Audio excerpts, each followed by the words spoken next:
Isikhululo senqwelomoya esincinci saseBulembu eMpuma Koloni sithe shinyi sixakekile kule veki. Ibabalwe ngokufika kweenqwelomoya ezininzi ebezithwele abakhweli kunye neempahla nosapho lwasebukhosini nomongameli we-United Arab Emirates, i-UAE ngamafutshane.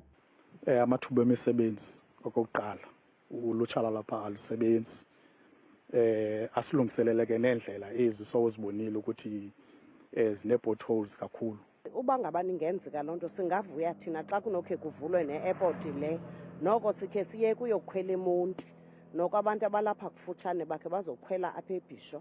Okwesibini, inene ndicinga into yobana ithuba lemisebenzi ingavuleleka ebantwaneni bethu. Nangona abahlali besithi basebumnyameni ngokufika komongameli, olu tyelelo luza emva nje kokuba inkulumbuso yaseMpuma Koloni u-Oscar Mabuyane etyelele i-UAE athe ibikukurhweba ngamathuba orhwebo notyalo-mali kweli phondo. Urhulumente wephondo leMpuma Koloni uthe zonke izixhobo ezifanelekileyo zibekwe kwesi sikhululo senqwelomoya ukuqiniseka ukuthotyelwa kwemithetho yelizwe. Kwiphondo apho kwikota yesithathu ka-2022 izinga lentswela-ngqesho lalingu-42.4%, inani laliphezulu elizweni ngelo xesha. Abantu bokuhlala banethemba lokuba bayakuxhamla kwimisebenzi yoshishino kwisikhululo senqwelomoya.